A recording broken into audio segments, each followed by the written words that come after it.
When building an online audience, it is more blessed to give than to receive. Let's talk about that.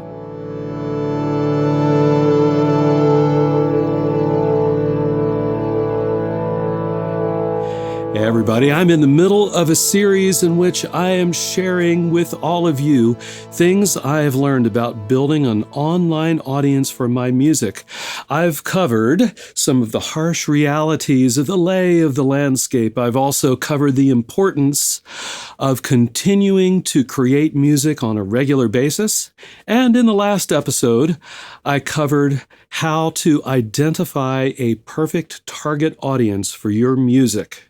And as I mentioned, that target audience we got it narrowed down to a single individual profile. I even gave mine a name, Chris.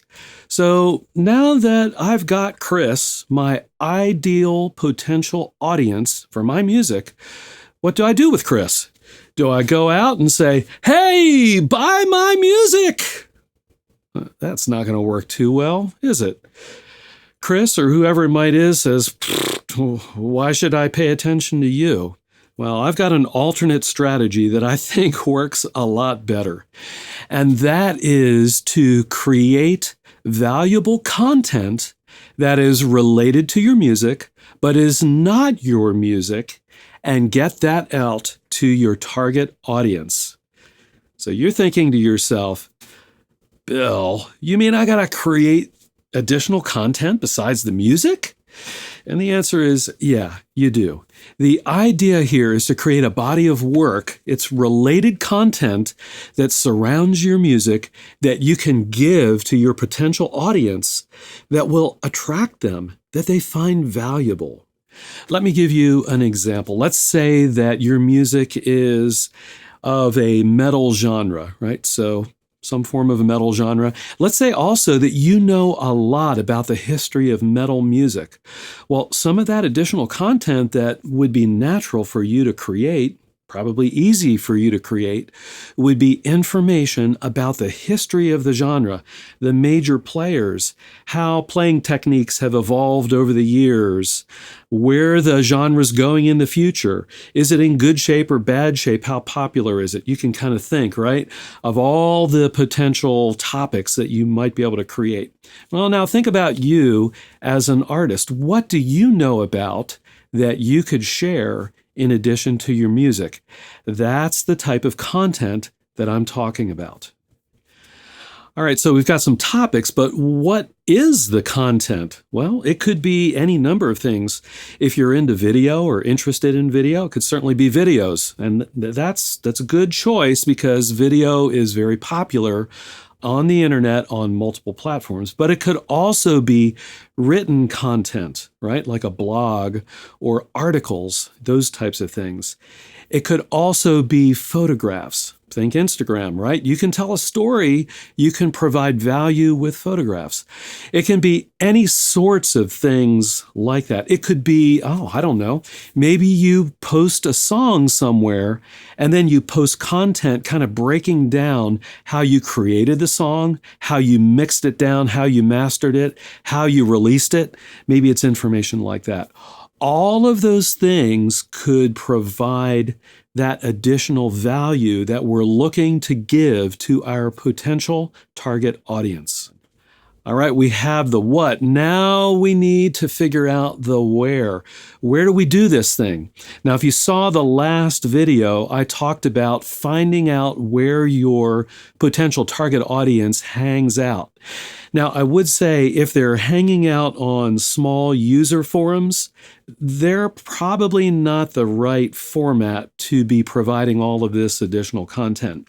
I would suggest looking for larger platforms that have good discoverability. So that would be things like, if you're doing a blog, that would be things like leveraging Google. If you're looking at social platforms, obviously YouTube, Facebook, Twitter, Instagram, any of those platforms can be a good place to post your additional valuable content. You know, a potential logical place to start are the platforms that you yourself are involved in. Are you a heavy YouTube user? Maybe that's the place to start. Do you really enjoy Facebook and you're involved in a lot of groups and pages and discussions? Maybe that's a good place to start. I would not try to be everywhere at once. Just pick one, maybe two at the most to get started on, because you're going to need to be able to sustain this and do it for a long period of time. All right, we've talked a little bit about the what and the where. Now let's talk about the how. How do we provide? In what manner do we provide this content to our target audience?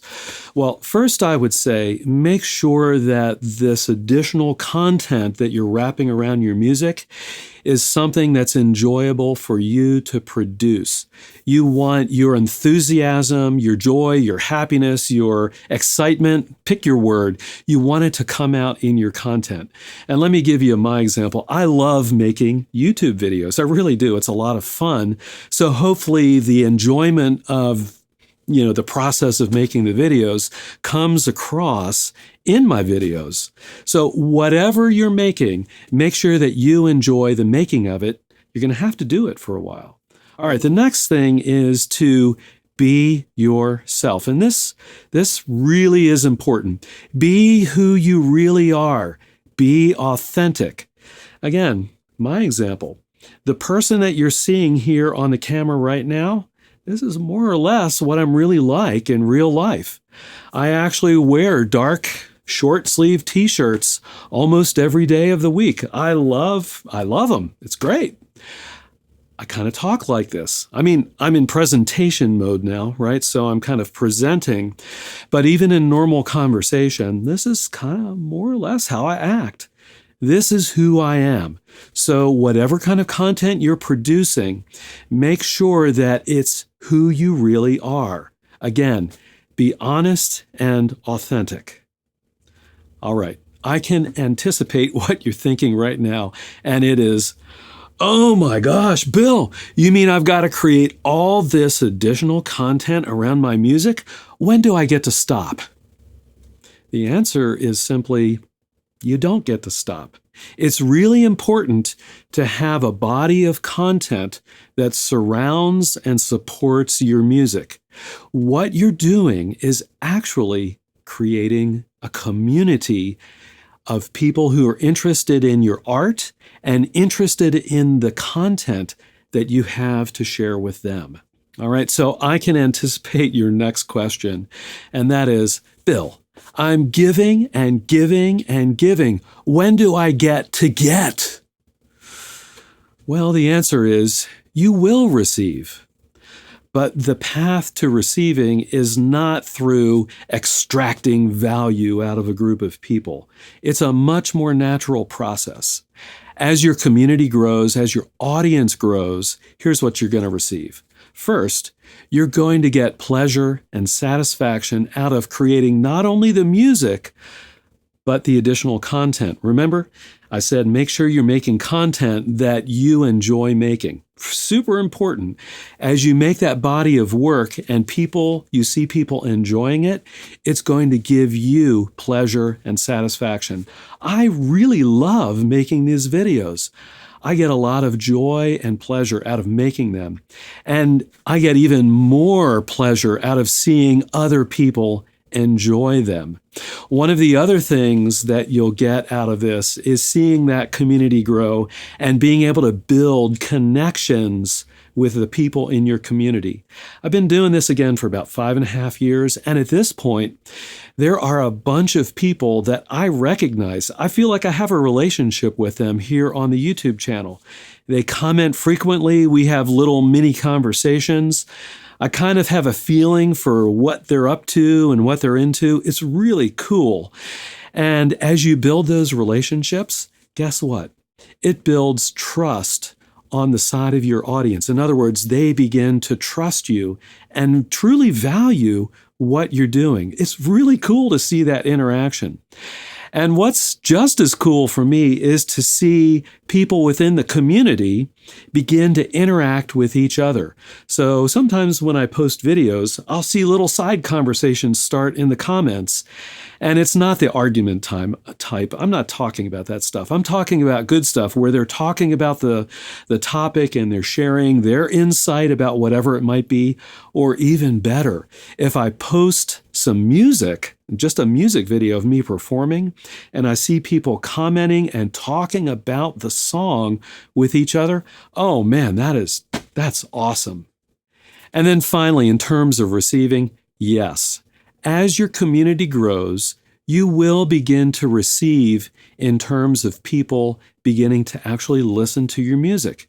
You will see that people, let's say you're posting videos on YouTube, you will see an interest begin to grow in the musical performances that you're posting. And even though you're not doing any hard selling, but maybe occasionally saying, hey, check out my Spotify page, links in the video description below, that type of thing, you will see that people begin to go to those areas where your music is actually posted and begin to follow you there. And you'll see, if you're streaming, you'll see your streams increase. If you're on, Bandcamp, you'll see downloads increase, those types of things. You will see people begin to consume, if you will, consume your art. They'll buy it, they'll listen to it, they'll enjoy it. Now, I will say it's only going to be a subset of the larger audience, and that's okay. These are the true believers, if you will. These are the people who really, really, really enjoy what you're doing and want to be part of it.